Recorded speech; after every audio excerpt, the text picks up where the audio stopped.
Good morning. मेरा नाम अभिषेक है। ठीक है, आज मैं पढ़ाऊंगा वैद्युत द्विध्रुव के कारण उत्पन्न वैद्युत क्षेत्र की तीव्रता। ठीक है, मेरे चैनल को subscribe and like and comment करना मत भूलिएगा। ठीक है, मैं पढ़ाऊंगा वैद्युत द्विध्रुव के कारण उत्पन्न वैद्युत क्षेत्र की तीव्रता। ठीक है, इस संबंध में दो स्थितियां विशेष है। पहला है अक्षीय स्थिति अथवा अनुदैर्ध्य स्थिति। ठीक है, और दूसरा मेरा पॉइंट है निरक्षीय स्थिति अथवा अनुदैर्ध्य स्थिति। ठीक है, आज मैं इन दो टॉपिक के बारे में बताऊंगा। ठीक है, क्योंकि ये डेरिवेशन है, ज्यादा प्रोसेस लगेगा, इसलिए मैं दो ही टॉपिक आज पढ़ाऊंगा। ठीक है,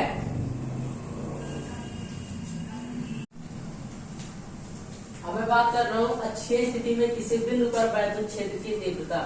ये मेरा डायग्राम है। ठीक है, इसमें एक आवेश -q है, एक +q आवेश है। ठीक है, ए से बी की दूरी के बीच की जो दूरी है हमने इसको पहले बिंदु को मान लिया। ठीक है, इसे लिखा माना वैद्युत द्विध्रुव ए बी, माना वैद्युत द्विध्रुव ए और बी है, दो द्विध्रुव है। ठीक है, एक ऐसे माध्यम में स्थित है, एक ऐसे माध्यम में स्थित है जिसका परावैद्युतांक k है।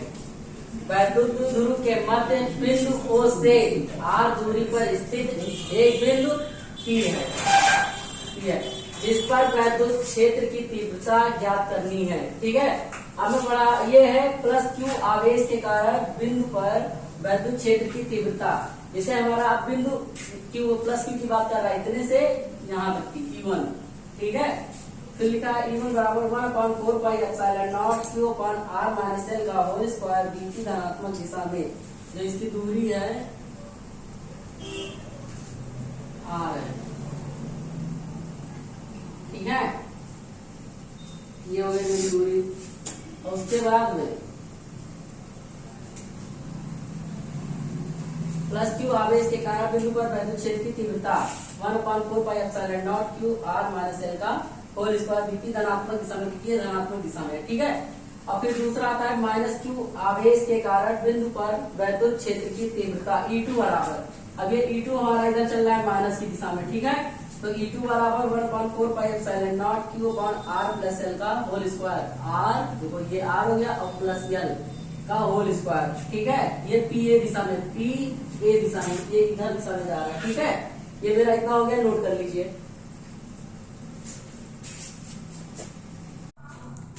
अब मेरा ये है अतः बिंदु P पर परिणामी तीव्रता E बराबर E1 + E2। अभी हमने बताया था E1 पर परिणामी तीव्रता हमने डायग्राम में दिखाया था, और E2 तो डायपोल था। ठीक है, अब मैं बता रहा हूँ E बराबर 1/4 pi epsilon naught k q 1/r - l का whole square minus 1/r + l का होल स्क्वायर, क्योंकि ये इतना इन दोनों में कॉमन हो जाएगा। ठीक है, हमने पहले से ही कॉमन करके लिख लिया, क्योंकि ज्यादा लिखने से कोई फायदा नहीं है। हमने इतना कॉमन कर लिया, इसको इतना लिख लिया। ठीक है, फिर हमने इसको इतना लिख लिया, फिर इसका एलसीएम ले लिया। एलसीएम लेने के बाद में हमने इसका देखो होल स्क्वायर का a + b का होल स्क्वायर फार्मूला लगा दिया, r² + l² + 2rl minus r² - l² + 2rl, क्योंकि माइनस मल्टीप्लाई हो जाएगा सब में।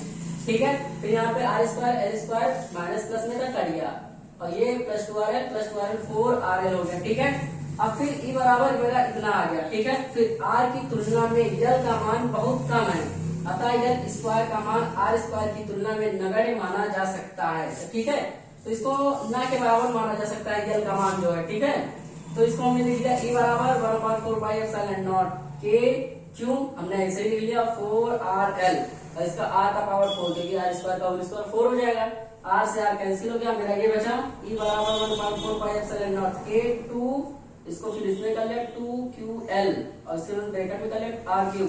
एक फॉर्मूला एक और बनता है इसमें इस तरह, क्योंकि ये t बन जाता है इतना। ठीक है, तो इसमें इधर लिख दे रहा हूं मैं E बराबर 1/4 पाई एप्सिलॉन नॉट k, और उसके बाद में ये 2p r3, ये इतना बन जाता है। ठीक है, तो इसी को इतना हमने p लिख लिया तोड़ के। ठीक है, और ये इतना है, इसको आप नोट कर लीजिए। ठीक है,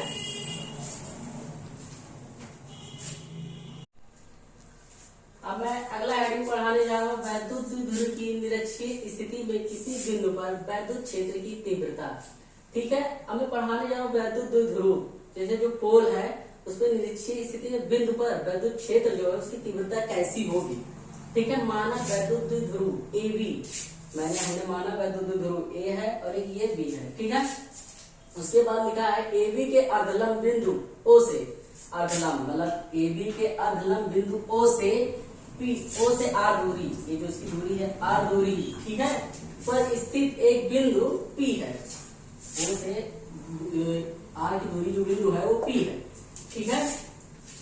इस पर वैद्युत क्षेत्र की तीव्रता ज्ञात करनी है, और इस पर जो हमारी वैद्युत क्षेत्र की तीव्रता है हमें तो पता नहीं है, हमें ज्ञात करनी है, ठीक है। तो लिखा है यह वैद्युत ध्रुव ऐसे माध्यम में रखा है जिसका परावैद्युतांक k है, और k का मान होता है 1, ठीक है।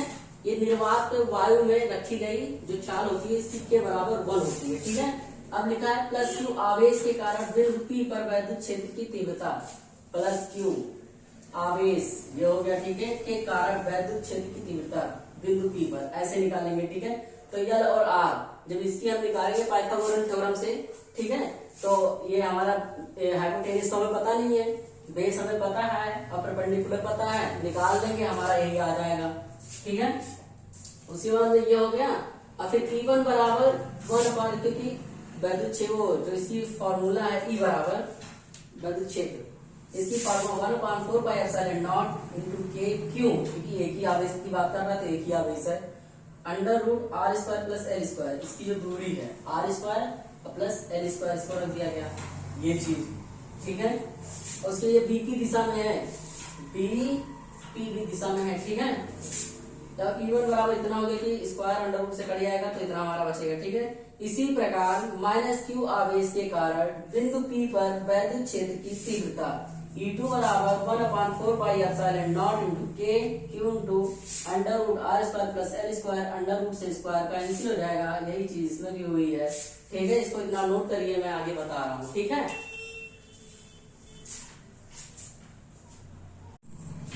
अब मैं बता रहा हूँ E2 1/4πε0 × k q / r² + l², ठीक है।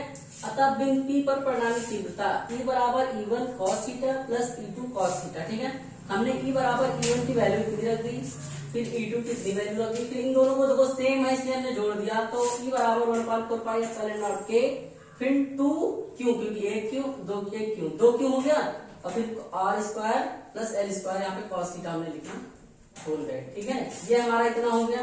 फिर E बराबर 1/4πε0 k 2q r² + l² cos θ बराबर होता है कण बटे आधार, तो कण हमारा कितना आधार बटे कण होता है, तो आधार मेरा इधर था, कण मेरा इतना हो गया, तो मैंने इसको इतना लिख दिया, ठीक है। अब फिर E बराबर 1/4πε0 × k 2ql / r² + l², क्योंकि हमने cos θ की यहाँ की वैल्यू रखी है, ठीक है, और cos θ बराबर होता है कण आधार बटे कण, तो आधार मेरा L हो गया, कण मेरा इतना हो गया, ठीक है, हमने इतना रख दिया। E बराबर 1/4πε0 k 2ql r² + l² दोनों का 3 क्योंकि इसका पावर 1/2 हो गया, इसका पावर 1 है, तो इन दोनों को जोड़ेंगे तो इसकी पावर 3/2 हो जाएगी। और फिर लिखा है कि L का मान R की तुलना में बहुत कम है, अतः l² r² की तुलना में नगण्य माना जा सकता है। तो L की वैल्यू हम नगण्य मान लिया तो ना के बराबर हो गया, तो उसको 0 कर सकते हैं, ठीक है। तो E बराबर 1/4πε0 k और p r² 3/2 और 2 से 2 कैंसिल हो जाएगा, और मेरा इतना बचेगा, ठीक है। हमने चाहे इस फॉर्मूले से लगा लो, अब ये कैंसिल होगा तो मेरा इतना बचेगा, ठीक है। तो ये मेरा हो गया फॉर्मूला, इसी के बेसिस पे आगे क्वेश्चन लगेंगे, ठीक है। इसको आप नोट कर लीजिए, और इसका मात्रक होता है जो न्यूटन प्रति कूलम होता है, ठीक है।